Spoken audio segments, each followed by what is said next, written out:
Good. Everybody ready? All right, we are live, and thank you all for being here. We're going to call the board committee meetings to order. Time is now 4:06 p.m. First up, we have public comments for agenda topics. Do we have any public comments for agenda topics? Committee Chair, there's no None. public comments. Awesome. All right, well, we're going to go right in, jump into our first committee meeting, which is a Facilities and Safety Committee meeting. And we'll ask, of course, Mr. Danny Castillo to come up and give us a school safety update. Thank you, sir. Good afternoon, committee members, board president, Dr. Corton, senior team, and audience. I want to conduct a brief safety update on a couple of recent activities. First being our safety committee subcommittee meeting that took place on Wednesday, February 26th. At that meeting, we reviewed a couple of items. The first item was just a general overview of our TEA intruder detection audit process. Specifically, we covered a couple of more recent audits that took place. The specific recent audit findings will be presented in closed executive session at our next regular board meeting on the 18th. The other item that we reviewed was the Texas DPS Behavioral Threat Assessment Management Team. So that's the BTAM that I had mentioned in one of our administrative updates. This is a regional effort that covers both the county of Willacy and Cameron County. It brings together a lot of the mental health, public safety, as well as school safety stakeholders. And the intention of this group is to basically have an extension of what we've already built here at the district level, but now that leverages a lot of the community-wide resources to help just bridge those two potential gaps that could take place. So with that, we will be having a DPS-led training that will be taking place at the Harlingen Police Department on March 25th through the 27th. With that, they will be covering threat evaluation and reporting standards. So with that, that's the end of my report. Awesome. Thank you so much. Any questions for Mr. Castillo? If not, I just, again, I want to thank you for the job you and your team continue to do. I think it's very impressive, the care that you take to get it right for our district, for all the campuses, for all our students. And we keep hearing great things from all the different agencies in the different communities, not only within HCISD but outside, that are kind of watching what we're doing and what you're doing with your leadership in your department. So very impressive, and a lot of the different agencies love to work in our district, and it's just easier to sleep at night knowing that in our schools and our campuses and our students are going to be safe thanks to all the work that you do. So thank you very much. Thank you, sir. Thank you. And with that, I'll hand it over to my colleague, Dr. Monreal. Do you want to take over? We're on item 3B now, if you'd like to take over. All right. So now I guess we're moving on to Mr. Thalpia. He's going to give us a update on the Smart Bus Project Grant for the HCISD bus fleet. Turn it over to you. Yes, thank you, Dr. Gina Monreal. Cano, members of the committee, Dr. Corton, audience. Usually I present grant and federally funded projects relating to mainly construction projects. But there's a project that I wanted to present to you. It's not a construction project, but it does fall under my department. It has to do with our buses. And that is a E-rate application award, a grant that we got last year to install Kajit Smart Bus technology, or Wi-Fi, for all our students in the buses. This grant was for $218,605. It was a 90-10 match, so we only paid 10%. The E-rate paid 90%. And it equipped 110 of our buses with Wi-Fi capability. So now our students have that device to tie into or to access. So the benefits of the school bus Wi-Fi is to have increased student engagement. So students now on their way to and from school can access the internet, they can study, they can do research, things like that. So it should result in improved academic performance and reduce driver's distraction, because now students are busy in the internet, so less noise and quieter on the bus. So should hopefully result in more safety driving records for our bus drivers. And it's a cost savings because we got the grant and we didn't have to pay for it locally. How it works, Wi-Fi installation, we have Kajit routers that are installed in our buses. The routers connect to cellular networks for internet access, and the students connect to the Wi-Fi network wirelessly. And it's also CIP compliant with the filtering devices or software that we have at our schools. The same type of filtering security devices are in our school buses as well. So we wanted to bring you that update. This grant was awarded last spring. Jaime Reyes, our IT director, was involved in putting this package together, bidding it out to a vendor. It was awarded in the summer, and the installation started late summer into the fall and was just completed. The last bus was completed here by the Christmas holidays, so I wanted to bring you now this update now that it's finished, that all our buses now have Wi-Fi capability. Any questions on this Yeah. E-rate grant? Madam Chair, if I could, so when will this go live? It's already live? It's already live, Correct? okay. Jaime Reyes can come up here and answer. And you mentioned 278,000, is that about right? Did I get that number right? It was a 278,000? 218,000. 218, I'm sorry, 218,000. And then, so then, I guess when that runs out, what happens? I mean, because this might be a recurrent expenditure down the road, which then we don't have. Yeah, again, this is kind of like one of these one-time monies kind of things, so I That want is to make sure correct. that we're planning for the future, because once they turn the switch off, there's no more money. What, can you give us an idea what the plans Yeah, are for the absolutely, future? sir. So this particular initiative was funded through our E-rate Category 1 services that covers our fiber and our internet connectivity. It is fully funded for 12 months, starting July 1st to June 30th of the following year. This first grant covered the implementation cost, including that 1 year of service. Currently, right now, we do have another Category 1 application that's being submitted to E-rate to fund the data plan for the next school year. Okay. It'll, at the end of spring break, we'll close that. We'll work with our business office to review the bids, and then we'll continue with that.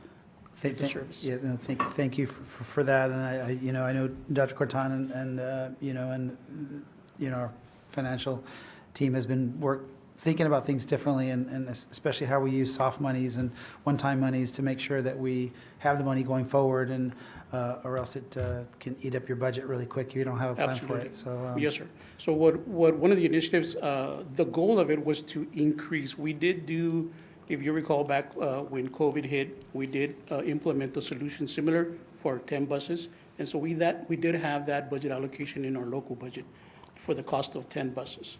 We expanded that now that federal funds allowed us to increase that.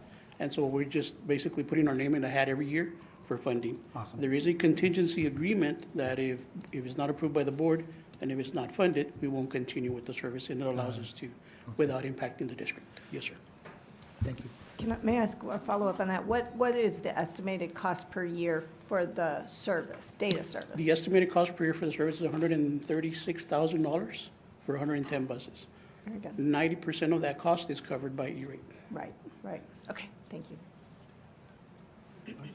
Thank you. I'm just curious, Yes, do many school districts have this available for their students? So the Wi-Fi on the buses was very popular when COVID came in, and so a few districts did take the initiative.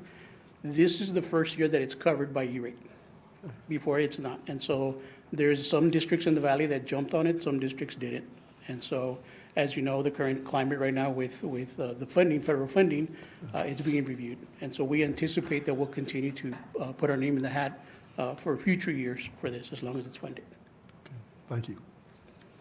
Any other questions? I do have a question. So worst case scenario, we don't find funding, we just stop using it? Worst case scenario, we don't have funding, we'll fall back to our original 10 buses, which we do have that in our local budget. And you said it was 136,000 for 110 buses? 110 buses, yes, sir. So about $103 per month per bus. Correct. Thank you. Thank you. All right, thank you. Thank you. All right, Mr. Tapia, the next item I believe is also yours. School Yes, safety Ms. grants and massive funded grant. Ms. Cano Monreal, thank you. The next grant-funded project are the MUST grant-funded project from last year, which paid for we submitted for amphitheater at Leamings Elementary School. We did that, the specs, bid it out. Peacock Construction's doing the construction. We're about 75, 76% complete. I'll show you pictures here in a little bit about the amphitheater with the site improvements and the restroom and the chitter line relocation for the entry door area, things like that. We also have TEA safety grant. This is a safety grant through the state that pays for the emergency communication enhancement. This is the bidirectional amplification system for law enforcement, because right now law enforcement can come in and if they want to talk to each other, there are dead spots throughout certain schools and certain areas. So these devices will allow for 100% coverage for law enforcement, so there are no dead zones. This was a $2.3 million cost through the grant, and we're about 50% complete in installing all the wiring and the antennas that are required, and they're starting to install some of the equipment. During spring break, we have to get our engineer and along with our fire department to start testing to make sure that they get coverage and signals in all the school to make sure that there are no dead zones. So they're starting that process already. And those are the other two grant-funded projects. Just some pictures on the amphitheater. You can see there in between the wings, the picture on the top right, new entry door. That was a solid just a window with chiller lines, and we relocated the chiller lines up and above the glass, and we installed a door. And so that's the aesthetic it's going to have as you walk out to access the back of the stage. And the bottom left is the restroom facility for the spectators so that they don't have to go into the school. And then you'll have a view of the stage there heading out towards the grounds, which will have partial concrete and artificial turf, and sidewalk connecting over to the parking lot on the north side. Just some further pictures. Those vertical structures there are bollards, which will also have lights within them, so if it starts getting dark on us, we'll have some lighting for some walking.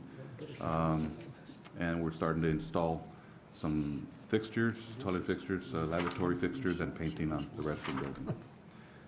So that's where we are on the Peacock, the amphitheater at Lee Means. Moving on to the TRE projects, we have the Bonham playground that we had to tear up and reconstruct because it was in really, really bad condition. They already started excavation of the site. They've knocked on the basketball goals, so they're about 10% complete. And the chiller line replacement at the annex building, they finished the second floor. They're down on the eastern end half. They're about 65%. It's when they already finished with the lines, they're just going to start the installation now.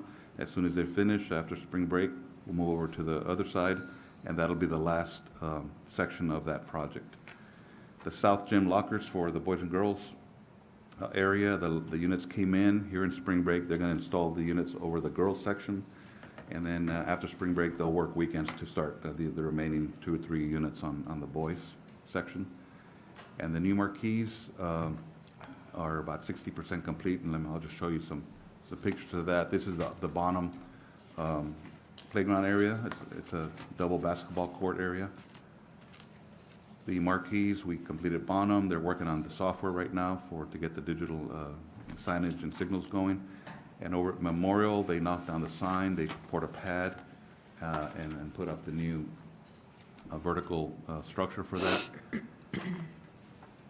And then children replacement, like I said, the second floor is complete, and they're working on the bottom pink area. When they finish that, they'll move over to the left side on the orange area. And you can see the old chiller lines that were very rusted, and the installation just was sweating a lot and staining the ceiling tiles and causing a lot of environmental issues for that building. So the new lines are shown there. Now they're starting to insulate them. We also had another marquee phase, which is the last phase of our marquees that we're trying to do at South School of Health Professionals, Lee Means and Stewart Place. We had a budget of $185,000. We got bids on February 27th. We only had one bidder, Gulf Coast Signs, in the amount of $416,000, way over our budget. The budget I established was based on last year's cost, which is about $45,000 per sign for the large ones, $35,000, $38,000 for the small ones. So this is a little over 2 times the cost. Of course, when you only have one bidder, you don't have competitive bids.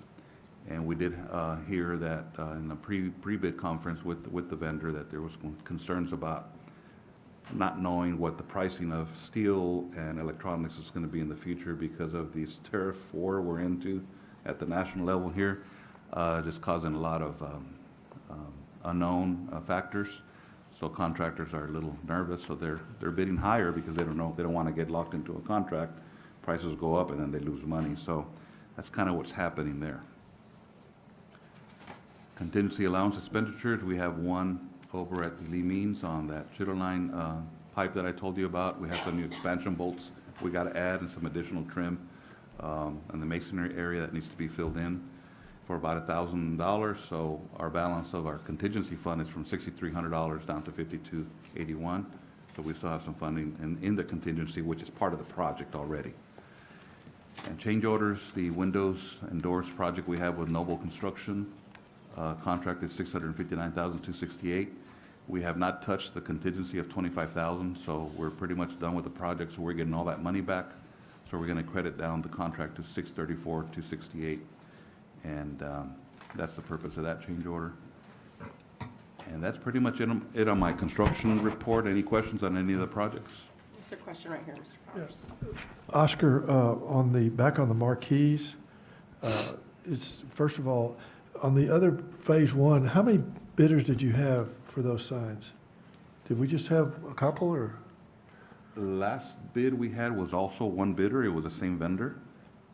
He did all, has he done all the marquees? No, before that was Golden Rule Signs, and they didn't bid. Are they local?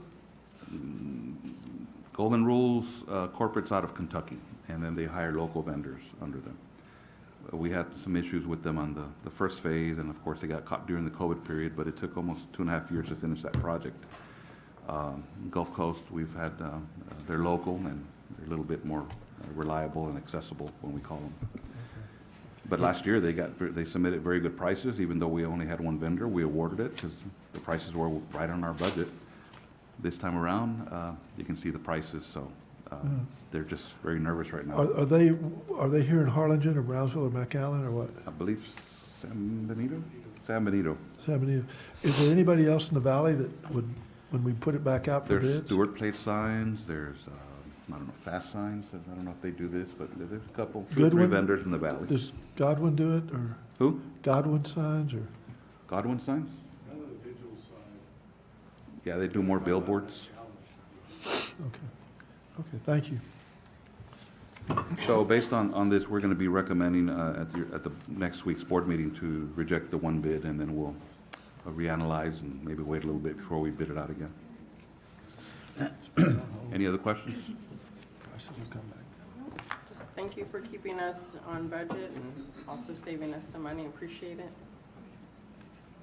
Okay, and next we'll move over to Ida Breeze for construction funds and other projects financial report. Thank you, Dr. Mundial, board members, interim superintendent Dr. Corton, senior team, members of the audience. So just a quick report here on our construction projects as of February 28th, 2025. Encumbered in our Elon Musk Foundation funding, we have $1.2 million. Year to date, we've paid $857,000 with the remaining balance of the $398,000. And again, that's for the Lee Means Amphitheater.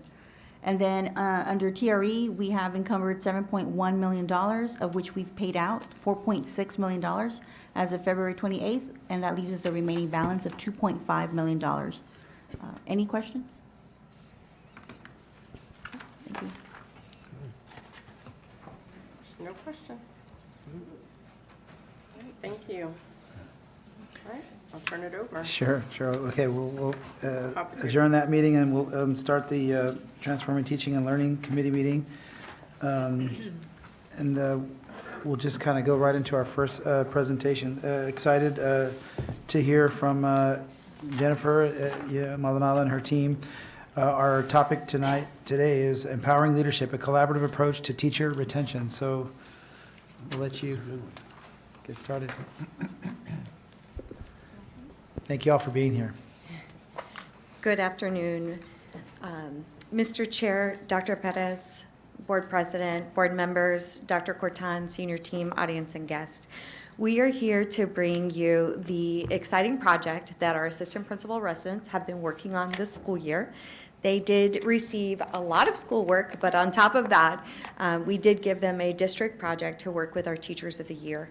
And so they're here tonight to tell you about everything that's happened in this very long project they've been working on, and all of the findings. We also have our Teachers of the Year here to share some of the findings that they've researched and found as well. So I'm going to turn it over without further ado to Ms. Alma Hernandez. Thank you, Ms. Maldonado. My name is Alma Hernandez. I am the current assistant principal resident at Harlingen Collegiate High School. This will be my 11th year in education, and I'm proud to say that it all has been here at HCISD. Previously, I was part of the educator pipeline. I was the teacher for the Aspiring Teacher Pathway, also at Collegiate High School. And I have loved being able to stay at Collegiate High School because I can be able to still see that program grow, which I consider it my baby. It's also, as a matter of fact, today we had our sophomore experience at Bonham Elementary. It was the biggest sophomore class we have taken over there, and we got great feedback from our Bonham teachers. They even loved the activities, and they were asking our students, can we keep the activities y'all created to teach our third graders? So it's been a great experience to be able to stay at Collegiate and see that program grow as well. Previously, I taught at Coakley Middle School. I taught also for 8 years there, and I taught 6th grade math and 8th grade math. I was the teacher of the year there as well. So, and I was part of a committee, just like the one we're leading, five years ago as well. So it's been like a nice full circle moment to come back and be now leading our Teachers of the Year. I'm also here with my partner, which I can say we've had our late night Zoom meetings and Saturday coffee dates, and who has also become one of my closest friends to this project as well. Hi, good evening, good afternoon. I am Alexis Martinez. I am currently an assistant principal resident at Gutierrez Middle School. Previously, I was an instructional coach at Dishman and at Travis. Travis was actually my home right there. I started off there as a pre-K teacher and a 5th grade teacher, so I've had the experience in the best of both worlds, in the elementary world and now experiencing the secondary. Before that, my journey in Harlingen started off as a step-up student, so I did go through that at Lee Means as a year-long student teaching with Ms. Desilos. So I have loved every minute as well with, like Alma mentioned, working at Harlingen and just experiencing it here with all of y'all. So I really appreciate that opportunity. But we are here with our Teachers of the Year and, of course, my partner in crime to experience and to show y'all our project of Empowering Leadership, a collaborative approach to teacher retention. And it's also kind of scary. We knew we were going to wear royal blue, but we didn't know we were going to show up with this exact same blazer. That's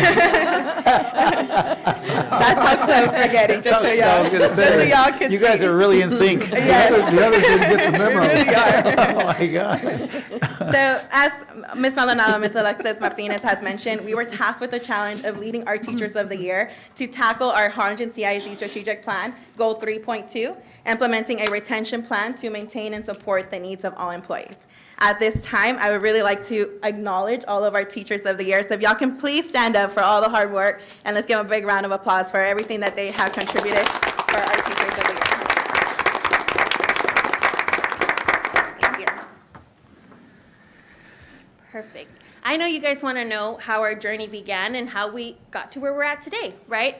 So our first meeting started back in September with our Teachers of the Year, and they started the work right away, right? They dove right into that research and decided on the 3 key themes that they felt would benefit our Harlingen CISD.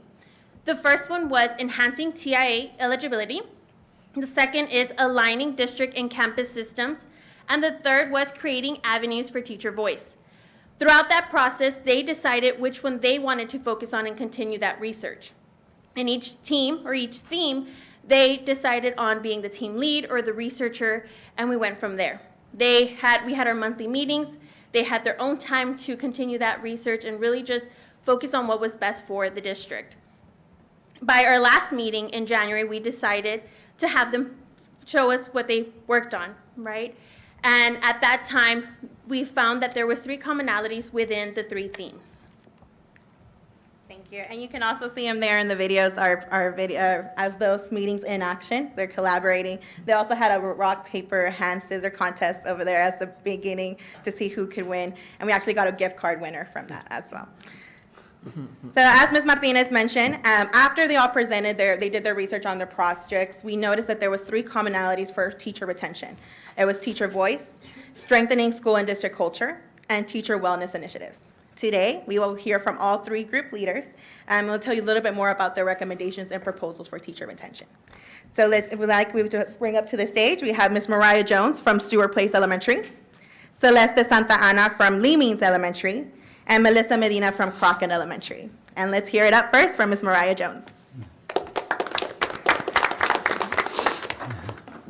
Thank you. I'm currently a special education teacher at Stewart Place Elementary.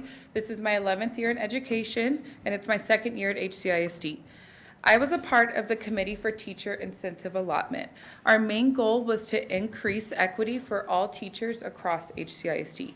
So currently, the teachers that are eligible for TIA are, math and science, reading, are all eligible. However, that does exclude a large amount of our teachers.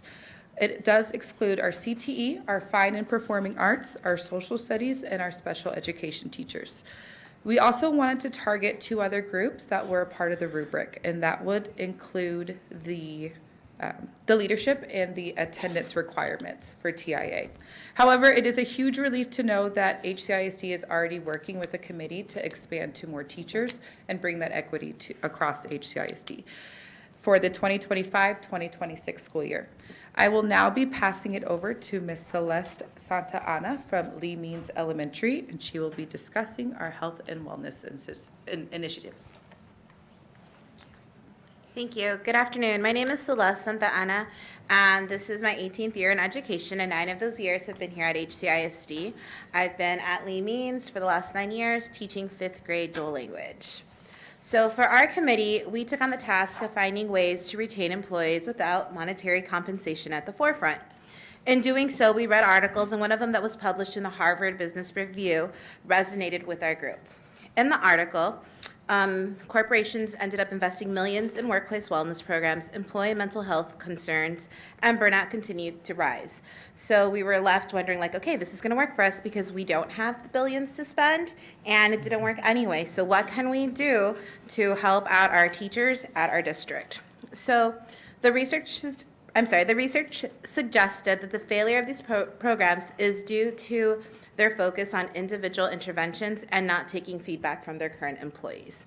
So rather than addressing systemic workplace issues like workload management and leadership training. So to create a meaningful change, organizations should implement broader structural interventions, including flexible workplace policies. This research, along with our own personal experiences as teachers in HCISD, led us to believe what is the best solution for teacher retention. My colleague, Ms. Medina, will explain our data collection process, whereas I am going to cover what our meaningful changes could look like in our district. We start off with our Wellness Day initiative, and this could be an entire day dedicated to wellness or part of our day during our back to school week trainings or mid-year training. It can be in addition to the icebreakers or in place of icebreakers activities, since some of these activities would allow us to interact with coworkers in meaningful ways.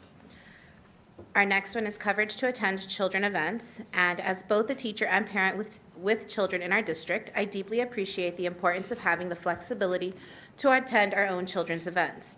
Providing coverage for staff to step away for special moments such as award ceremonies or a family picnic not only strengthens our commitment to our students, but also reinforces the value we place on our employees and their families. When we support our staff in balancing their professional and personal lives, we foster a culture of retention and community across all campuses. This investment in our educators and their families is truly powerful. Additionally, again, as a teacher and a parent in the district, I would like to have priority access to after-school programs for our children. And our committee discussed that there are after-school programs such as ACE, which is completely free, but it's only available at some campuses, while other campuses have help. Help can become costly when there are multiple children involved. Many of us dedicate our days to nurturing and educating students, and knowing that our own children are in a safe, enriching environment after school provides peace of mind and allows us to finish work tasks we do not get to finish during the day. This not only helps with work-life balance, but also strengthens retention by showing that our district values and invests in its employees as whole people, not just as educators, but as family members. When we take care of our teachers' families, we build a stronger, more dedicated community. Next on our wellness initiative was friendly competitions, and there was talk about how in the past there have been like bowling leagues, softball leagues, volleyball leagues. So friendly competitions such as after-school activities or extracurricular campus-led activities would promote teamwork amongst our campuses. Our campus at Lee Means, because we are so fine arts, has had lip sync battles. We've had scavenger hunt, and we've also had like non-competitive events such as painting and cookie decorating. Activities would vary based on campus feedback and activities to better serve the population of that campus. And lastly, but not certainly least, is our mental health activities led by our very own HCISD counseling department. We know that we have an excellent counseling department that could provide valuable support for all of us. As educators, we juggle many responsibilities, and having access to expert-led sessions can offer insightful strategies for managing stress and maintaining balance. Prioritizing mental well-being not only benefits us individually, but also enhances our effectiveness in the classroom and at home. When our district invests in the mental health of its employees, it fosters a healthier, more supportive work environment and one in which we can all thrive. That being said, I will be passing this on to Ms. Medina, who will talk about how we will collect data for these initiatives. Good afternoon, everyone. My name is Ms. Medina. I am a 5th grade teacher at Crockett Elementary. This is currently my 9th year there. I'm here to present to you the timeline we are recommending for the Wellness Initiative. As you know, teachers' workload varies throughout the year. At the beginning of the year, assessments, district windows, presentations, UIL competitions, and so forth makes the workload higher at different levels. With that in mind, through a survey, we gathered some feedback from all the district teachers and came up with the following timeline. At the beginning of the year, we would like to roll out a survey to collect some feedback to be able to find each individual campus interests and needs. Based on those needs, during the middle of the year, we will roll out the initiative and implement it based on individual campuses. And then at the end of the year, we would like to review and assess those practices to hopefully continue throughout the years. With this initiative, we hope to help all teachers alleviate some of the work and life balance. I'll give it back to Ms. Hernandez. Thank you. And again, we want to really thank all of our Teachers of the Year for all their hard work for this month. So if you give them a round of applause for those amazing proposals and recommendations. So as mentioned, through this project, we were able to really experience the leadership wheel in action. We were able to not only develop ourselves as leaders, but others as well. You can ask any of our UT professors or cohort members. We're known as the extra Harlingen girls in our UT cohort. So it's really hard for us sometimes to kind of step back and let others take charge. We're like the first ones to want to take lead. We want to be there. So it was important for us to really take a step back. And by doing that, as you just saw, we were able to get that stakeholder voice that is so important from our district and teachers. It was a really neat experience to not only lead our teachers, but see that from the district's perspective as well. And then continuing with that, we had to definitely practice that strategic thinking, because we're no longer just talking about our campus where we feel comfortable, where we know our teachers, we know what they need, right? This was now looking at the bigger picture, at our district level. How can we make sure that we're catering to the different teachers and making sure they want to continue, just like we're so happy here at the district, right? With that, though, there was a definitely trust the moment, trust the process, conversations all the time.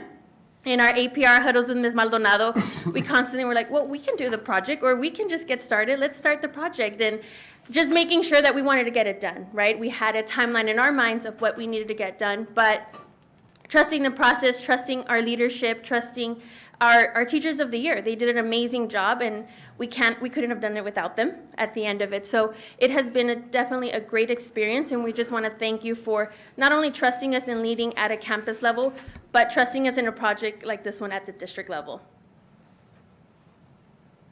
So with that said, we just want to thank you for your time, for letting us present for you to hear, and we'll pass it back to Ms. Maldonado. So I know we gave a round of applause to the Teachers of the Year, but how about a round of applause to and Alexis for such an amazing job? So next steps. what we will do with this feedback that we received from the Teachers of the Year is to take these recommendations and turn them into tangible action steps. So we'll bring this together, we will make sure that this comes to fruition so we can start evaluating how do we make this become a reality for each of those items that they presented this evening. So I want to turn it back over to our chair for any questions or feedback. Jennifer, thank you. And Alexa, thank you. Incredible presentation. Maybe I'll just have the last word, but this is an incredible, super exciting collaborative initiative. Thank you all for your presentation. Thanks you all for your efforts in this collective effort here. So with that, I'm going to defer to my colleagues here. I'm sure they have some questions and comments as well. Anybody want to go first? I just have a comment. Yes, Dr. Conde-Marial, go first. No, I just want to echo, the gratitude. Just thank you all for bringing that teacher voice here. And I can see, I'm sure, as y'all were doing the research, I am sure that some of you wanted to just say, okay, can we start this now? Because you wouldn't be Teachers of the Year, right? If you weren't already just wanting to hurry up and get this started.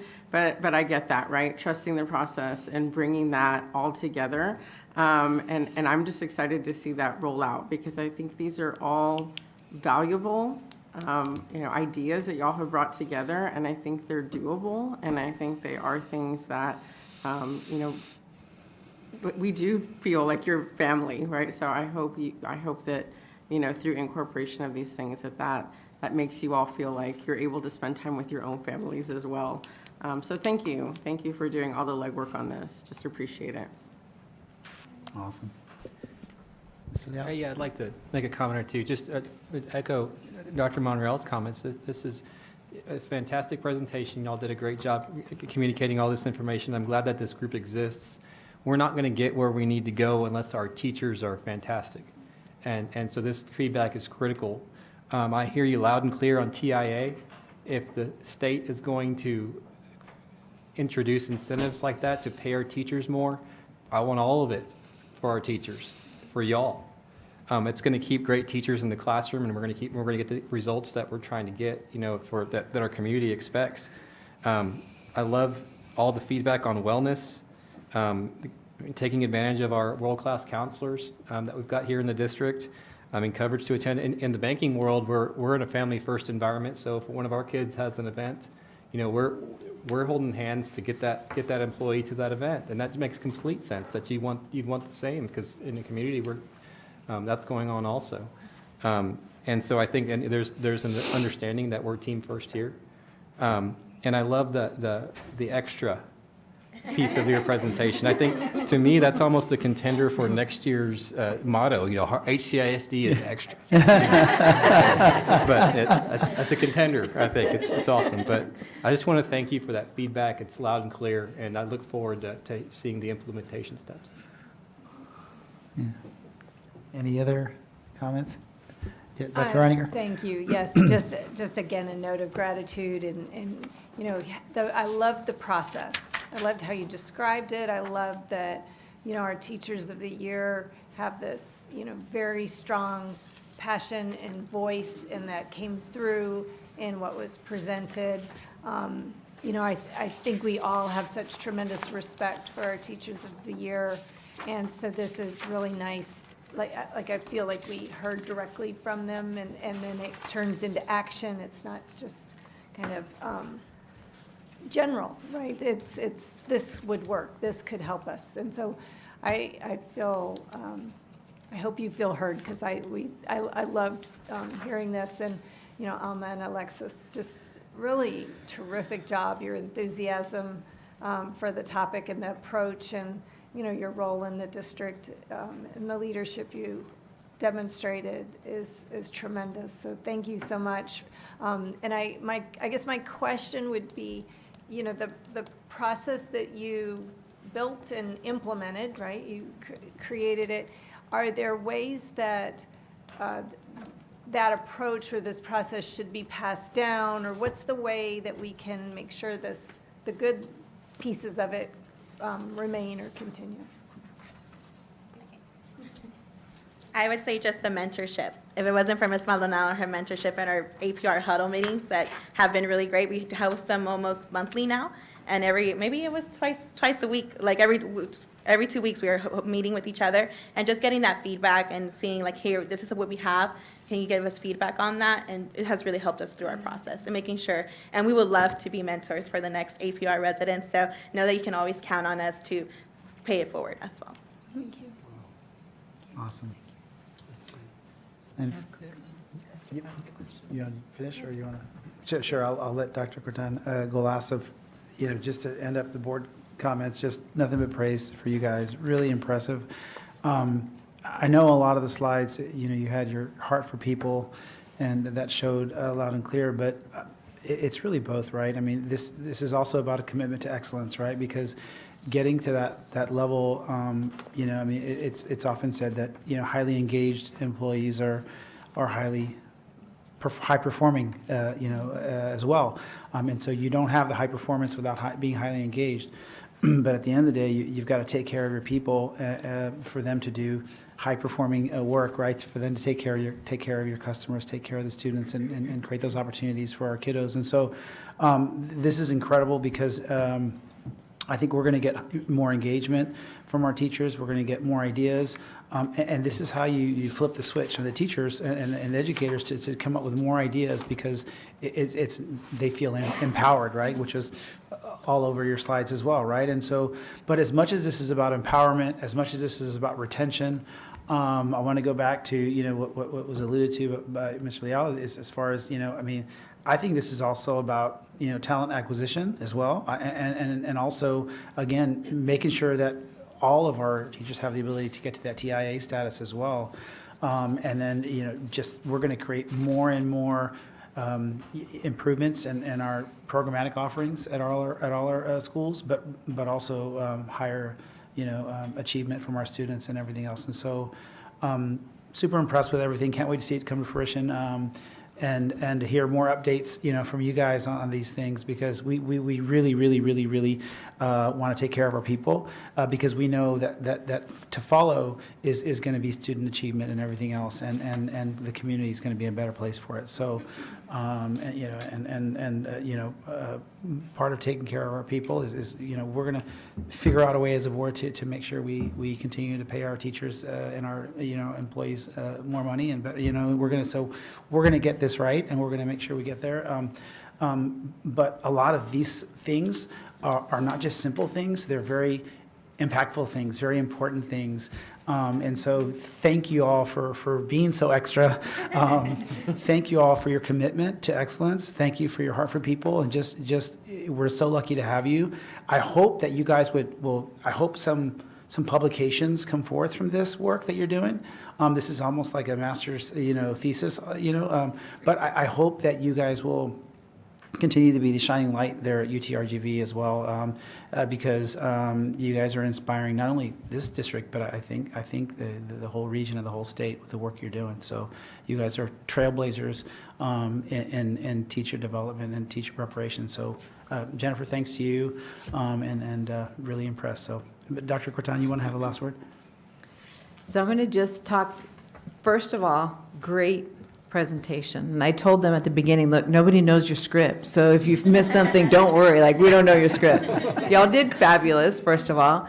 Secondly, lots of great celebrations in there. But I'm going to just tell you a little bit about what I see from where I'm sitting right now. First of all, I see a great mentor with Jennifer Maldonado in this entire group. I see 2 University of Texas residents. Austin will never be the same after you all go through their program.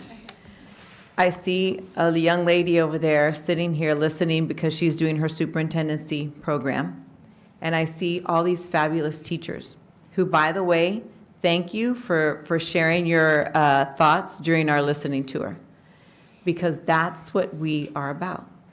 It's all about how do you take this whole leadership definition, keep heart for people and commitment to excellence. How do you make that the most important thing, right, when you're doing this type of work?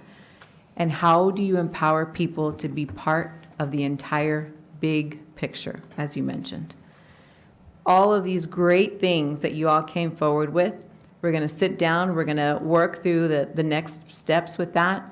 But I just thought that I would mention that from this lens, it looks beautiful to watch all of this leadership capacity, because we never do things alone. And every layer has to have a voice at the table. And I would say that that's what you all did today. So thank you for that. Thank you for the Read Across America Day as well. Several of us had Dr. Seuss hats on earlier today and just had a great time. And I would be remiss if I didn't say thank you to Alma, because thinking about building capacity, that's what this whole concept is about. But today, to watch the whole Bonham cafeteria filled with future educators, kudos to you, because it was impressive, warmed my heart, filled my cup to see that we have so many, both young ladies and young men, who are wanting to become educators. But that entire cafeteria for the first time was completely filled. So thank you for that. Y'all have a great rest of your day. Awesome, awesome. Thanks again for being here. Great job. And Dr. Cortan, do you, when we talk about, by the way, is there an opportunity to take a picture with all of them? If there's someone can do that? But before we do that, Absolutely, we'll get one. while we're waiting for someone to do that, can you want to talk about future topics? Yes, so actually next month, if y'all want to come back, you can. We're going to share with our board our draft framework for how we're going to expand TIA.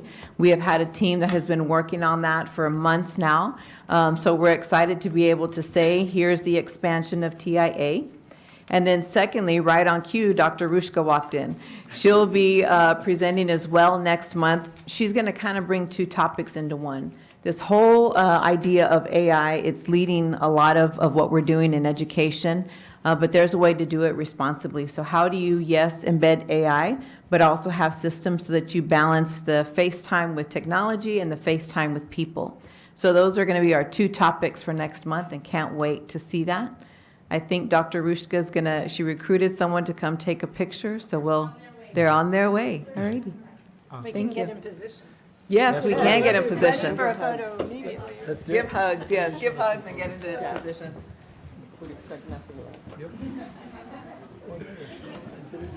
They are, they're a great group. How are you? It's so nice. Hello. How are you? Good to see you. Earlier? How are you? Good to see you. That's too funny, right? When we all showed up to the skit, it looked like a month.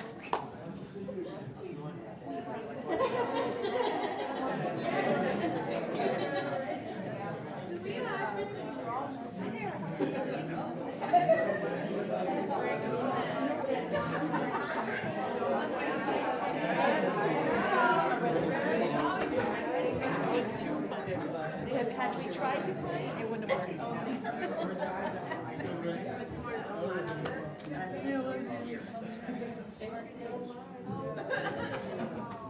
I haven't seen Dahlia inside if she's wearing the color coordinated. See them in what we sent.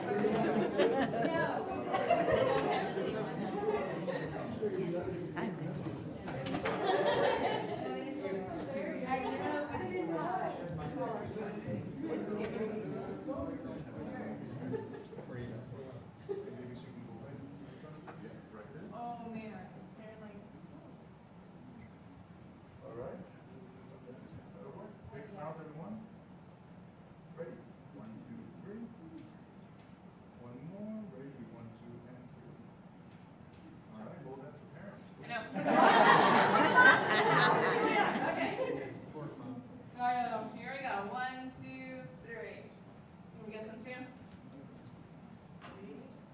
1, 2, 3.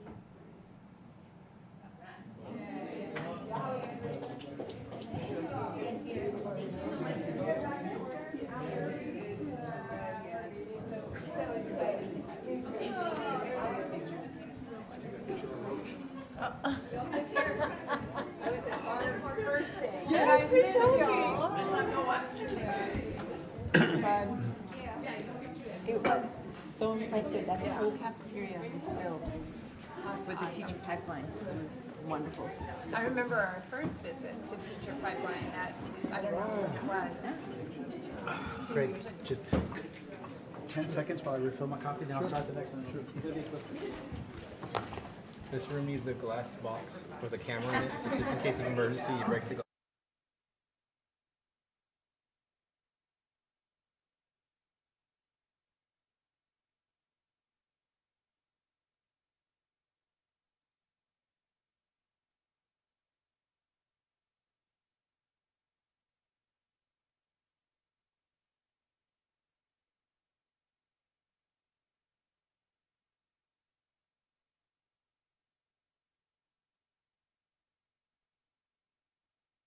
The Finance and Planning Committee meeting to order, and we'll jump right into our fiscal planning report by Ida Ambriz. Thank you, Dr. Perez. Board members, Interim Superintendent Dr. Corton, senior team, and members of the audience.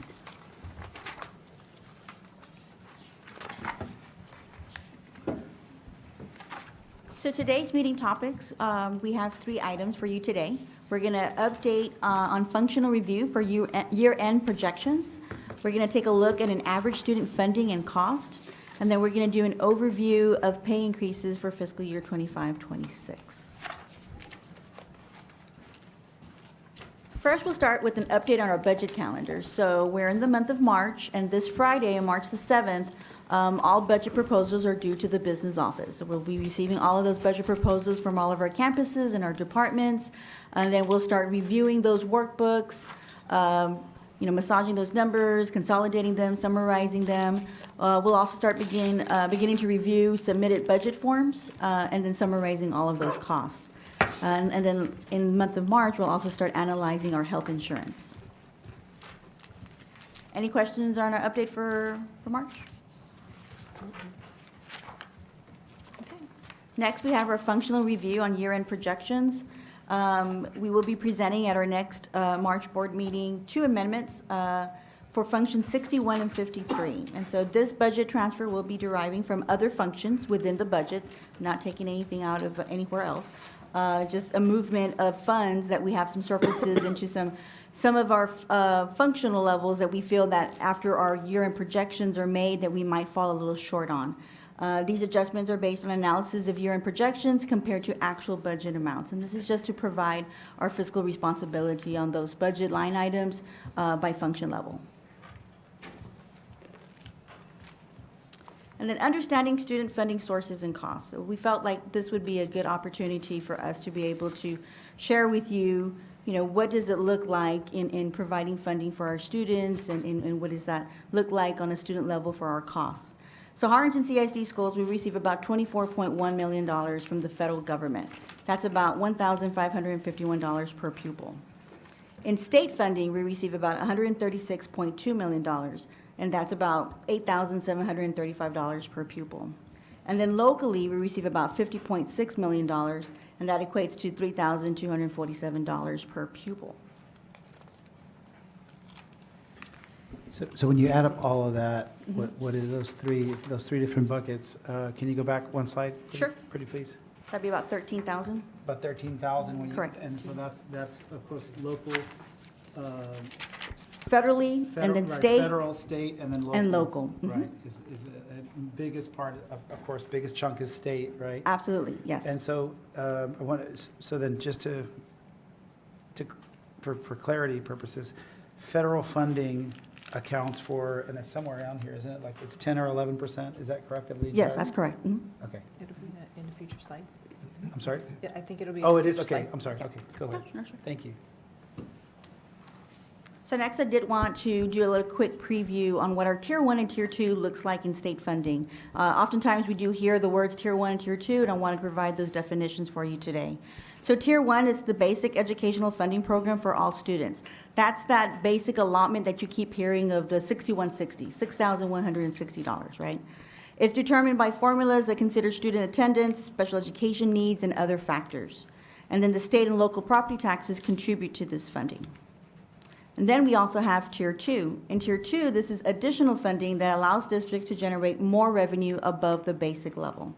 Districts that have lower wealth per student receive additional state dollars based on the tax rates that they have set. The state provides this additional funding to reduce disparities between property wealthy and then property poor districts. And then I provided an example of what an HISD student funding formula is, right? And I've got two different scenarios. One is a student in our special education program. They will receive, the first component of that funding would be their basic funding of the $6,160. And then there is a sped weight. And this example I'm including for inclusion services, which the weight equates to 1.15. There are different various weights, right, depending on the type of services that we're providing to our special education students. But this one's 1.15. So our formula here would be the basic allotment times the 1.15 times the ADA. And so that equates over to 7,084 multiplied by that ADA. And the ADA is important here because this student is receiving these special education services, right? And so depending on the number of days he's present to receive those services, that's the percentage that we're going to multiply to that 7,084. And so for an example, if his ADA was 0.91, then they would be receiving $6,446 for that one special education student. And then next, I have an example of what a student that is economically disadvantaged in that population. So they would receive, of course, the basic funding allotment of $6,160. Then there's an additional weight set at 0.225, and that equates to 1,386. So the total funding for that student in the economically disadvantaged population would be $7,546. If the student was both in special education and economically disadvantaged, then the total funding for the student could be a little bit more than that 7,546, depending on the weight over here and their ADA percentage. Any questions on these two examples? Yes, sir. Go ahead. So the funding for economically disadvantaged, I assume that formula will vary based on the community's level of disadvantage? The weight is 0.225 if that student is determined to be economically disadvantaged. So there's not a difference, right? It's whether or not the student is, I guess, deemed in the economic disadvantaged population. So a community that has a 95 or 94% disadvantage, That would be the percentage of the overall population of that district. So Okay. this example is just for one it particular has student. no, The multiplier doesn't change. What changes is the number of students that get that additional I see. funding. I see, Yes. thank you. Mhm, sure. May I ask a question Yes, as ma'am. well? On this, so with the funding, the basic funding, and then there was the earlier slide with the federal, state, and local funding, that certainly adds up to more than the basic funding, right? Correct. Because of that. But in that, those other pots, are they accounting for just educational services? Or is it like for reduced and free lunch costs and, like other things that? So we do have, if I'm understanding your question correctly, we do have additional weights that could be applied to our students, depending if, let's say the student is in GT, considered gifted and talented. So there is a different weight that could be applied for that student. If the student is in the bilingual program, right, they would also have an additional weight. If they're enrolled in CAPE courses, they're considered CTE, then those are also additional weights that are applied. And of course, that would be multiplied by the ADA, depending on how many days they're here to receive those services. And so are certain of those funding streams coming through federal dollars? All of this is state funding right here. So the federal dollars, that was like $1,500 or $1,300, I forget, $1,300 a student, that is covering what kinds of services? So the federal funding, like let's say that we are receiving Title I funds, right, and that's federally funded. So we would divide that award amount from TEA by the total number of students, and then that's how we come up with the per student funding for federal. Okay, and then so for people like who don't know Title I, what does Title I cover? So Title I Part A, that is additional funding that's provided for our students to provide that additional support, like a supplemental fund. So if normally a campus is purchasing, paper, pencils, and markers, so this Title I funding would be to provide that additional resource that they would need outside of their basic allotment for basic needs. Okay, thank you. Sure. Quick question. Yes, please. So if the basic funding 6160 number is adjusted at all this session, the weights, so we would win at the margin somewhat too if let's say the basic funding goes up $300. So we might do better at the margin too for the weightings, the 115 and the .225. Yes, absolutely, So yes. it ends up being a little more. Sure. A little bit extra, So a could little that- extra cushion to that. Mhm. Good, thank you. Awesome. And Please. really quickly, we just wanted to kind of give y'all an idea, right? As we get ready to develop the budget for next year, we wanted to give you an idea, what does that look like to fund a student across the district? Like, what does that look like and what does that sound like? And we certainly wanted to give you a couple of examples because as we come to you all next month, you may hear a little bit more about that as we're getting our projections ready for the 25-26 fiscal year. So another component that we have under Tier 1 is the school safety allotment. And so at a minimum, we receive about $15,000 per campus, plus an additional $10 per ADA to help fund for safe and secure schools. For ACISD, that equates to about $599,000. It costs approximately about $50,000 to fund an armed officer and security guards at a campus. So regardless of the size of the campus and the guards, we're only still allotted that, $15,000. So just to kind of show what does that look like for our school safety allotment funding. So quick question on that. So our high schools Yes. would have more than one armed guard? would they Yes, not? And you're yes. still only Normally, our high receiving- schools have about maybe four to five. But we only get 15K for the whole Correct. campus? We only get $15,000 for that. And just to add further, so obviously, this sort of underfunded mandate, I guess is a better term for that. Yes.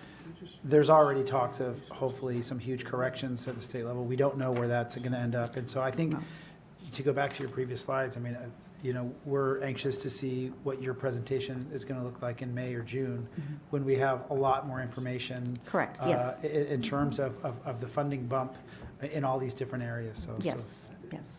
Yeah, we're definitely staying abreast on all of the state updates on our funding, and so as soon as that comes through, then we'll be able to definitely start projecting better numbers. Thank you. And all of this is, like I said, so we can get ready for future planning. I think the latest indication is that it would go from 15 to 30,000, but you can see that even the 30,000 Not gonna- is not going to cover everything that we need to think about. So as we're heading into the planning process for next year, just kind of keep all of these things in mind. Thank you, Ida. Sure. So moving on, how do we receive our money? And so we thought this would be nice to show this visual of what $1 looks like in our district. So $1 received in our district, we would receive that funding about 24 cents from property taxes. State revenues about 63 cents. Federal revenues 11 cents, and then we've got that miscellaneous last 2 pennies that, equal up to that $1. And then how do we allocate our money on a functional level? So on that same dollar that we received, how would we allocate that to our different functions, right? So we would definitely provide 51 cents, right, to our Function 11, which is our instructional curriculum. Maintenance, facility maintenance would be 10 cents that would be allocated to them. Counseling, 3 cents. Transportation, 2 cents, and so on and so forth. You'll see up in the top, we have nutrition is allocated about 9 cents, and safety is about 2 pennies. And then health is 1 penny, not that it's unimportant, but we're already running out of monies there in that $1. And then debt service is 5 cents. Ida, on that, on district leadership, can you unpack that a little bit for us? Yes, absolutely. Is that District just leadership is our everybody- function 41. Is that just everyone in central office, or is that principals also? Or you- It's our administrative, yeah. So Anybody. you have principals, directors, or no? District leadership, instructional support, campus I'm gonna- leadership actually is our function 23 account. And the district leadership, the 2 pennies is for just administrators, anybody that's here in central office, any of our senior team members. Assistant superintendents? just Directors, yes, yeah. Okay. And I'm just going to add some clarity. These amounts that you see here by function. So if we were to look at a function, an overall function of district leadership, that entire function, that equates to the .02. So for that whole function, it's not just salary, but it's anything related to those expenses with district It could be their leadership. supplies, right? Right, Because, the function. the Got it. accounting department, we need supplies, Yeah. paper. Facility. Exactly. Furniture, fixtures, equipment, Sure. and everything. Yes, Everything. absolutely. This isn't all just salary. This is. That's No, correct. no, it's not all That's correct. salary. Yes, and I want to make We're sure that. stretching that I dollar all the way to clarify that. fund All right, got it. salaries, No, I think contracted that's- services, I everything, think yes. this is a great graphic. Absolutely, Yeah. absolutely, yeah. Just to kind of give you an idea of the distribution, we anticipate that as we head into next year, those things may change just a little bit. But overall, this represents each function as a whole. Supplies, everything related to that particular area. Awesome, thank you. What, I think, another thing just to note, on the slide before, how we receive our money. Yes.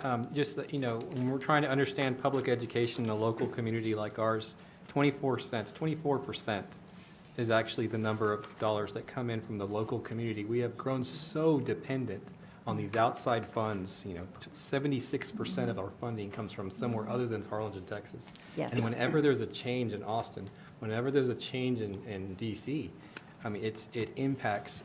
We've grown accustomed to the assets that we have and the staff that we have and the functions that we perform, but so much of it is dependent on things outside of our city limits. Yes, you're absolutely right It's just a about little that. bit scary to me. Well, and if I might add, there's, with those state and federal revenues, are all of the state and federal mandates, Absolutely. Yes. right? So 100%. anyway, yes. Yeah. And putting things into perspective for you, that's why we wanted this workshop to look a little like this today. Because it's giving you enough background that when we're moving forward to make decisions, this gives you all a lot of background information. Earlier, I know that you all probably heard Dr. Perez speak a little bit about pay increase and what that might be able to look like. So I want to just bring you up to speed with where we are with that. On your presentation there's 3 different things that we're doing. In a nutshell, we've been working with Human Services. Mrs. Scoggin has been doing all those studies and just looking at what does it look like, what is the landscape of salaries in our region, what do those look like? And certainly working with our business office to make sure that we're going to be able to bring forward a recommendation for you all. The last bullet down there, you see that we're keeping abreast of school funding progress at the state level. That is changing every single day. And as we're looking to next year, that's critical that we make sure that we keep a handle on what is going on and what some of the tentative plans are going to be for funding. So this hopefully gave you an indication of big picture, where are we, what does funding look like for public schools, and what can it maybe look like for years to come.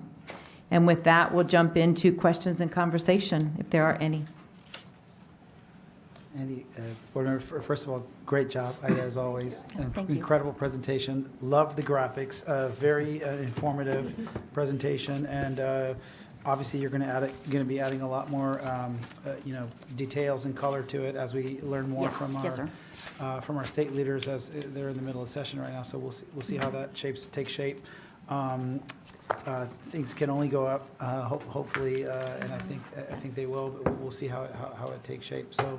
Thank you Yes. again. Incredible presentation. To keep up the great work. Glad And you- I love the glad you did. I love the communication and alignment that you and the superintendent are having, because it's really important that anything that the district does, as far as from instructional, from whether it's athletics or arts or music or whatever that's being done programmatically, is obviously aligned to the budget and has Yes. budget implications. And so we have to make sure that we understand kind of what we're doing at all levels. So Sure. thank you for that and being part of the senior team and keeping everybody apprised of our monthly financials and our budget and everything else. And so, any questions for Dr. Cortana? Mr. Chair. or Ida? Yes. Excellent presentation. I think that this is probably one of the best presentations I've seen on finance. I mean, over the last 10 years that I've been on the board, there's pieces we put together, but this is like really nice and beautiful and I think this should be baseline every year.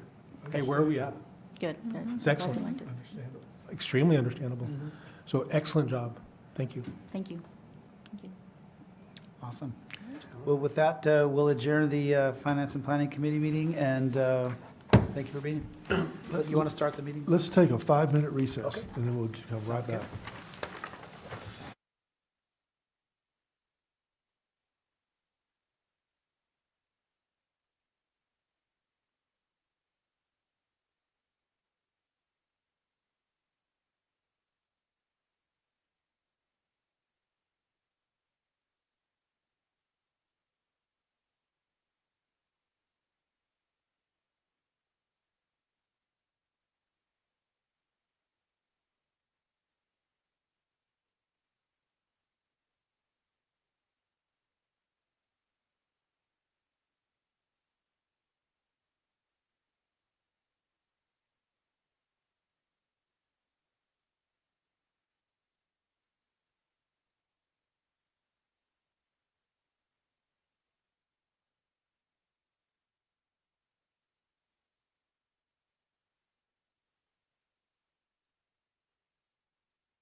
All right, I'm going to call this very, very special meeting of the Harlingen Consolidated Independent School District to order. This meeting was posted as required by statute, by the Open Meetings Act, and we do have a quorum. We have 100% tonight. And the first thing I'd ask is everybody to, let's bow your heads for a moment of silence, please.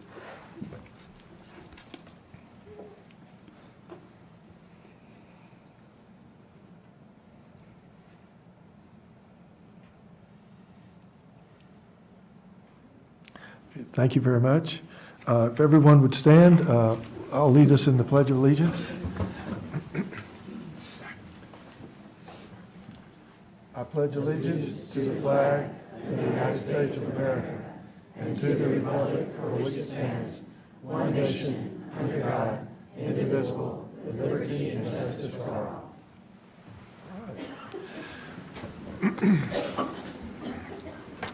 Okay, our first item is public comments for agenda topics.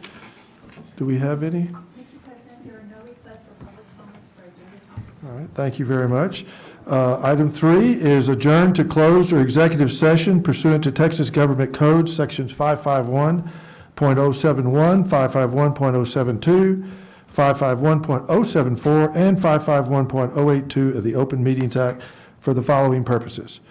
Consider and discuss hiring superintendent and employment of superintendent pursuant to Texas Government Code, Section 551.074. Second item is consultation with legal counsel regarding issues related to employment and contract of new superintendent pursuant to Texas Government Codes 551.071 and 551.029. All right, at this time, we are adjourned into executive session. No te vayas.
All right, all right.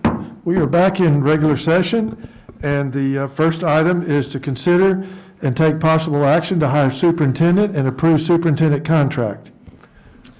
Do I have a motion? Mr. President, I move to hire Dr. Veronica Cortan as the Harlingen CISD Superintendent of Schools and approve the terms of the superintendent's contract as discussed in closed meeting. I have a motion by Dr. Muniz. Do I have a second? Second? Seconded by Mr. Mr. Hymas. President, if it's okay with you and Mr. Hymas, I think this motion deserves a unanimous second.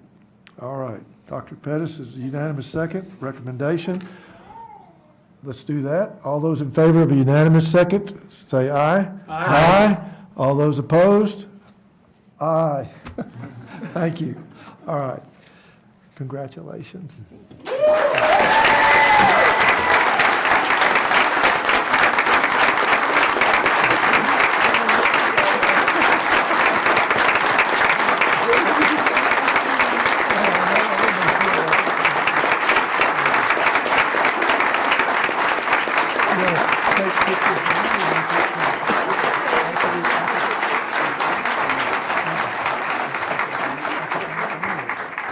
All right. Okay, so I think a few people have a few comments, so we will start. Belinda, would you like to start off, please? I would like to start off. So I'd like to start by just saying my personal congratulations and thanks for the leadership. And to everyone, I think you know that Dr. Cortan brings a level of experience and leadership at every level of our organization. She's grown up in the organization, and she has a very unique and dedicated voice for elevation of what students need, what staff need, what the senior administrative team needs, and she's just the consummate professional and advocate for what we want to be in HCISD. Thank you so much, and congratulations. We are so glad to be having you as our leader. Thank you. Thank you.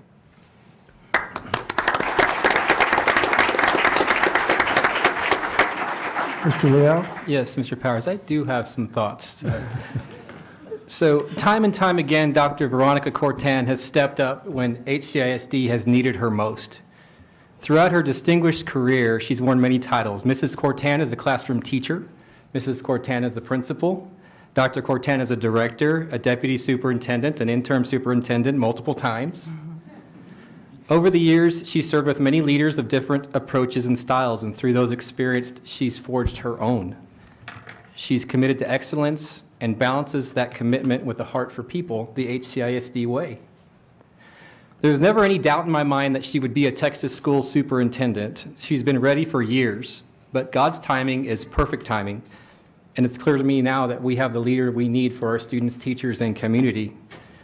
Hiring a superintendent is always a big deal, but this one is especially important because I made some calls, and I think that you are the first HCISD alumni to ever be the superintendent of HCISD. Wow. At least.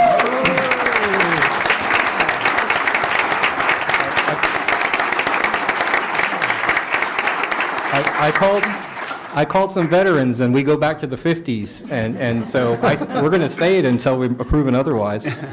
And so you're a fantastic example showing our students what's possible here in HCISD. The next one might be walking the halls right now. So Dr. Cortan, thank you for your service to public education. Thank you for always being there for HCISD, and we're just so excited for you and for our district and our whole community. Congratulations. Thank you. Thank you.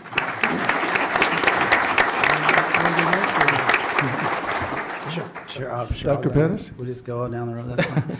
So thank you all for being here. I just want to say, it's a special time. Special times are ahead, I think, for our district. And with you as our leader, Dr. Cortan, we're super excited for our future. I really do feel that we have a real chance to create the model school district in Texas.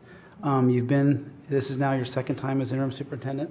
You've been at multiple different levels. I really haven't seen someone that really gets being an ideal an optimal enterprise leader. Not only do you have the will, but you have the skills to get the job done. And it's just amazing to see you empower other people. It's amazing to see you inspire everyone in the organization, starting with our students.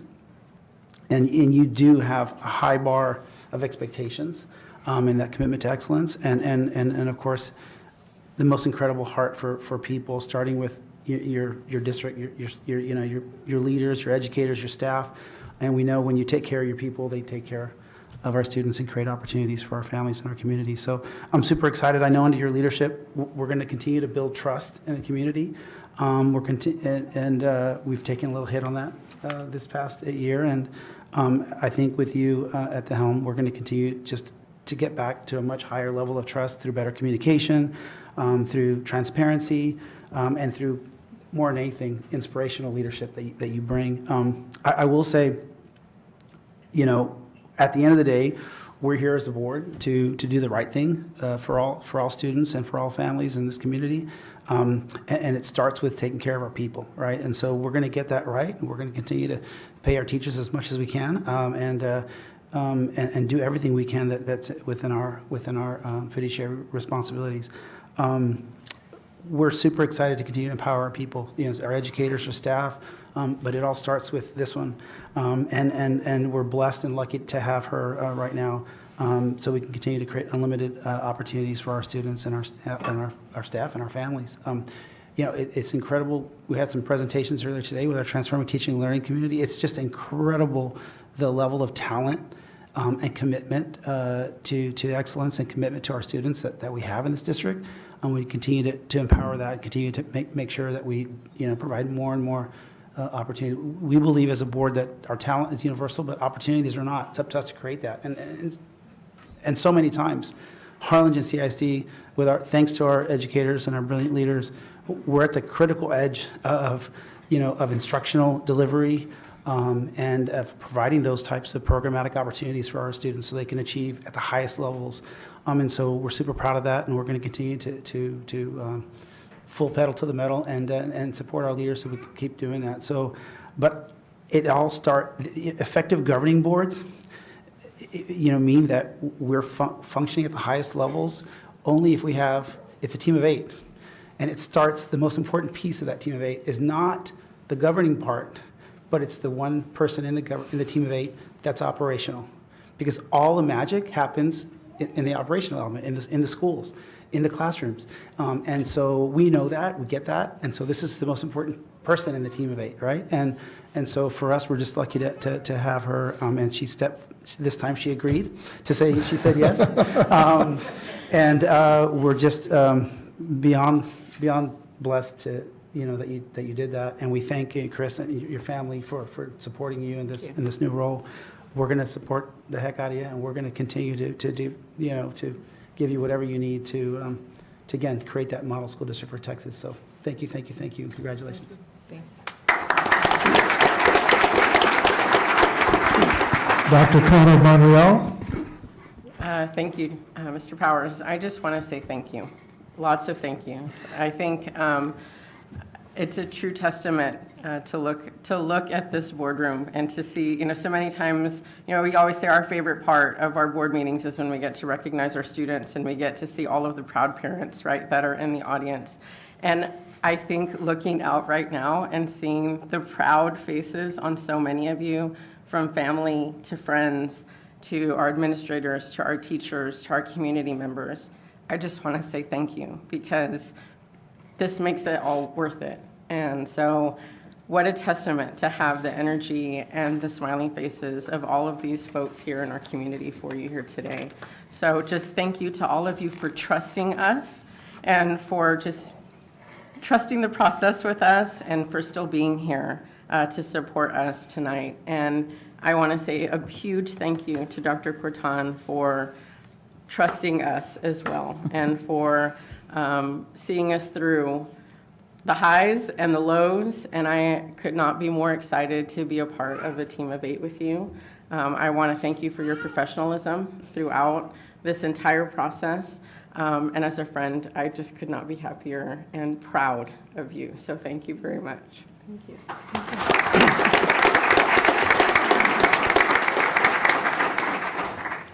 I think Gina read my notes over here. She was. I'm just kidding. I don't have anything on here. Two things. First, I think anybody that knows Dr. Corton has known over the years, one of the things she always says about her that everybody knows is her jewelry, right? But for me, the thing that has always stood out, and that stood out even more these past few months, is how steadfast and focused and stoic she's been in the face of adversity. Because like Nolan said, you know, we've been through it these past few months. And she has always remained focused on what's important in this school district, which is the teachers and the students and the community, and making sure that what we do here is always done right and is always done with pride. So I want to thank you for that. I want to thank you for that. And Nolan's right, you know, our trust did take a hit, you know, a little bit. Transparency, I know that's been a hot buzzword in the past few months, but as like Gina said, as I look out into the community, I'm thankful to you guys and the rest of the community, the Harlingen community, because you've been through this, you've been on this journey with us. And like Gina said, we thank you for continuing to trust, and we're gonna work to continue to win that trust from everybody in this community. And a huge thank you to you guys for being here. You being here says a lot, not just about that trust, but also the faith that you have in Dr. Corton and the faith that you continue to have in the school district. We are proud of being trustees, but more importantly, we're proud of being from Harlingen. When I write Mi Harlingen Querido on every post that I post on social media, it's not just for the sake of posting a hashtag. I feel a sense of pride towards this community through every person here, whether you were born and raised here or whether you moved here as quickly as you could. Being from Harlingen, there's something special about being from Harlingen. And every time I walk through those doors to represent this community on this board and make any decision, whether it's an easy decision, a hard decision, whether it's recognition of students, I always wear that Harlingen badge with honor, because it's a community that raised me. It's a community that healed me. It's a community that has supported me. And Dr. Corton represents all of those things on this dais. And I'm very proud of you. I'm very proud of all the work you've done, that you are going to do. I'm excited that we can move forward now. And we can move this district to where we know we can get it together, as not just as a team of 8, but as a community. So thank you all. Thank you. And congratulations. Thank you. Dr. Muniz? So I'm going to try not to repeat everything that was said, but everything is actually very factual. But, you know, congratulations. What a leader. You know, we think about Dr. Corton, we think about leadership, and we talked about challenges, but to see the leadership that you've had, despite the diversity, is just amazing. The integrity that you've had, that you stand for, just like Eladio said, just like Dr. Perez said, just like everybody said, moving forward, staying focused on our students when there's so much that could distract us is powerful. You know, when it rains and when it pours and things get crazy, that separates our leaders from the rest, and you're clearly a leader. You've gone through that ringer, you've gone through a lot of pain. There's probably things we will never know about that happened to you and your family, but you remain steadfast. And you've been giving us all of your heart. You're a great communicator. You do an excellent job of communicating with this board and communicating with your staff. That's clear. But you know, one of the reasons why I believe there's so much faith in you with this board is because of what everybody here sees in you. And that's your big heart. This community here came out for you. I've never seen a big community like this come out for a superintendent. They love you because you love them. They trust you, and we can see that you trust them. So that's amazing. So please, audience, stand up with me and give her a round of applause.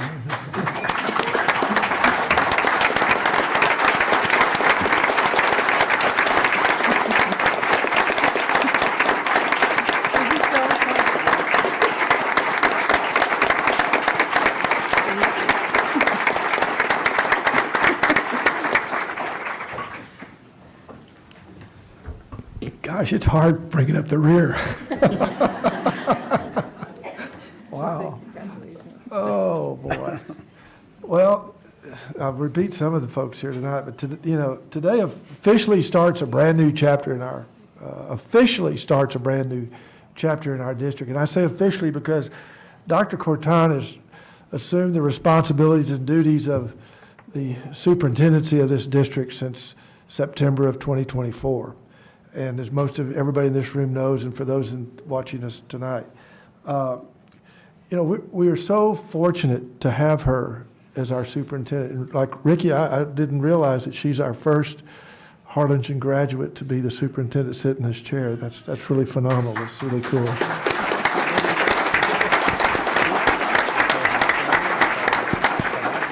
That's the banker in Ricky. He always finds the fine details. It's out there. She brings a lot of experience. She's been in school business in public schools for 25 years. I think 21 years with the Harlingen School District. And she brings a wealth of experience. I once heard a speaker at a seminar when I was in college, and he was a very successful man, and he ran a very big business. And he said that this was a few years ago, but he said, the success of a lot of executives is starting at a certain area, going through all the different departments, learning all the different aspects of the business. And Ricky touched on a bunch of them a minute ago, and I'm going to be repetitive, but she started as a classroom teacher. She was a facilitator for the Gear Up program. And I'm sure I'm missing a few things. Facilitator for the gifted and talented children. Assistant principal at Vela Middle School when it first opened. And I'm sure Mrs. Vela approved of you too, right? I hope she did. She opened Early College High School. She was our first principal. She was the director of staff development, assistant superintendent of leadership and innovation, deputy superintendent, and most recently, she's been our interim superintendent on 2 different occasions. And over the past 6 months in September, I've had the privilege of working with her pretty closely on a lot of different matters. All the board has. And I've come to realize a few things, and one of them is that she is extremely organized and extremely thorough. Is that right, Chris? And which is a great asset. And Bobby alluded to it a minute ago. There isn't a day that goes by, and this is important for the public to know, that she doesn't call every board member and tell us the status on different board matters.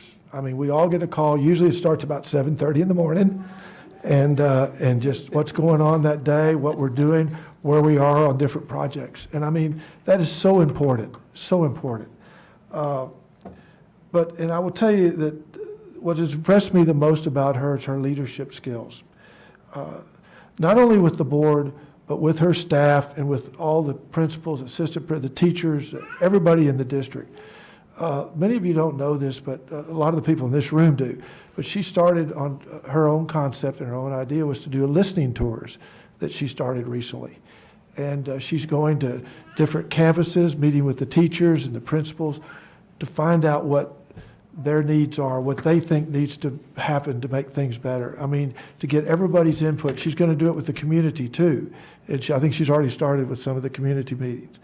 But she always involves her staff and her employees in projects and programs that she wants to start up. And that's important because she values their input and their opinions. And again, it's so important for people. You want to come to work and you want to be a part of something. And that's what she wants. She wants everybody to get involved. And we've had, I think Bobby alluded to it and other members today, that over these past 6 months, and even before then, we've had a lot of challenges and a lot of adversity. And this lady has stepped up. She has worked countless hours. And again, thank you to your family for the sacrifice that you all have made, because it's Saturdays and Sundays we've been through some stuff, and she always, her leadership, professional to the max, We have hit everything, and we've succeeded at everything, just like our fund balance. We are way ahead of where everybody thought we would be. We just had this, the tax revenue maintenance certificates the other day. We had 8 people wanting to do business with us, and it was because of her and Ida and her staff and what they've done in the last 5 months to rectify things. I mean, it's just incredible, and it was really, really refreshing. So, with that said, I look across the room here tonight, and I see so many of our talented and people that work in our district. And with you and her as our leader, we got a hell of a future ahead of us, very bright. Thank you all very much.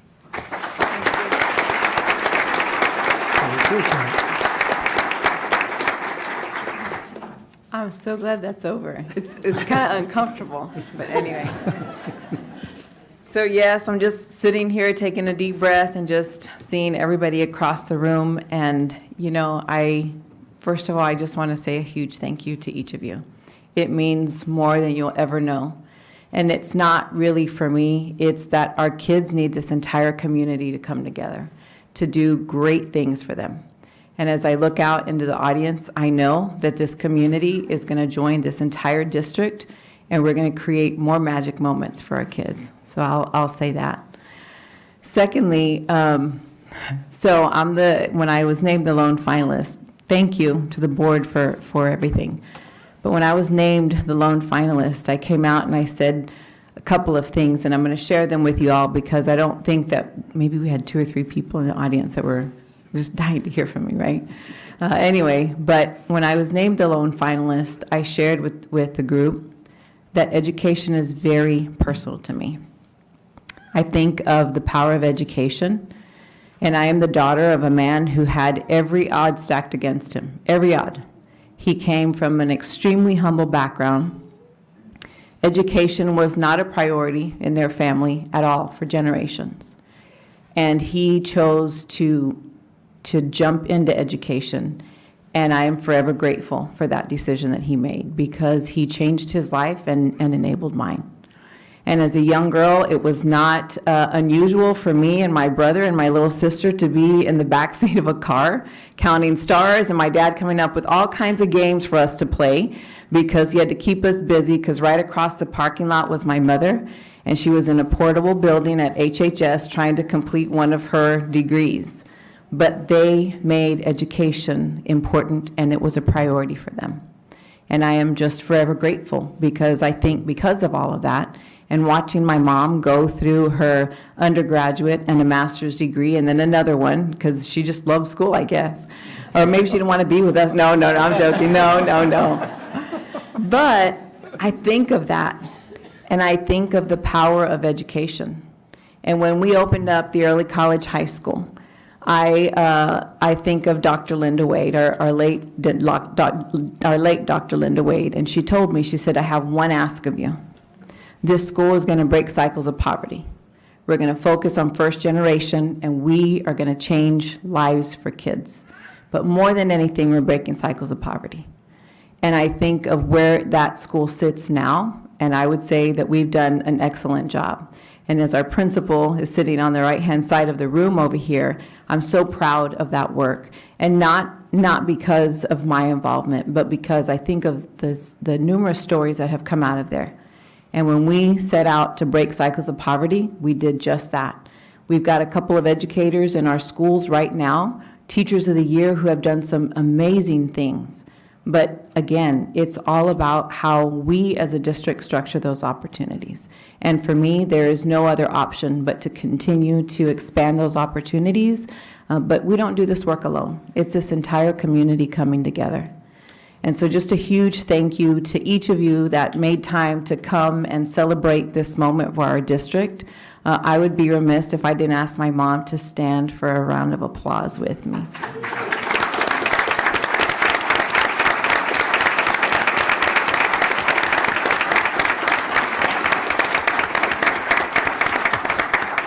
She too had high expectations. We didn't have an option but to be successful. So anyway, And her partner in crime is watching from above, and so I'm sure he too is just as excited as she is. And then I also want to say a huge thank you to my family, because the first time, whenever I was asked, I said, you get one chance to raise your kids and you don't get a do-over. And so it's about finding balance. And so throughout this second time that we jumped into the, and I say we because it's my little sister, my kids, my husband, my friend, everybody, all together.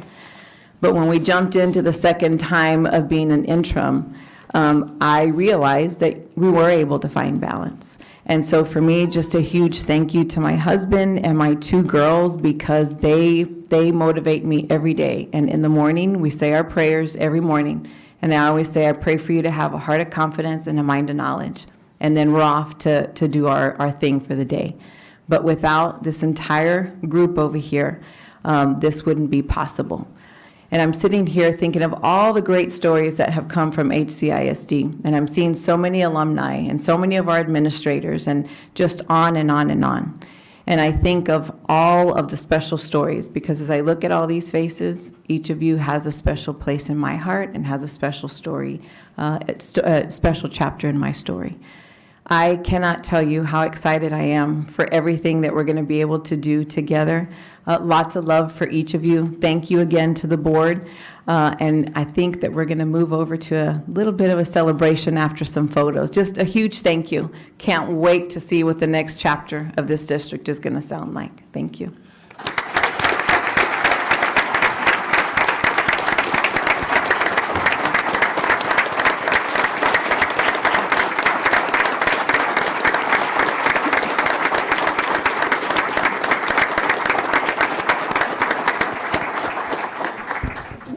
We are going to have a reception in 502 and 503 next door. And I want to give a special thanks to Deb Scoggins, to Jennifer Maldonado, and to Carrie Davidson for putting this on, and also our culinary students from Harlingen High School. And there's a special treat. We're going to have some singing done by our choir at Harlingen South. So please join us next door, and look forward to talking to you and everybody getting a chance to talk to our new superintendent. Thank you. Meeting adjourned. Meeting adjourned. Okay. All right, at this time, this meeting is adjourned.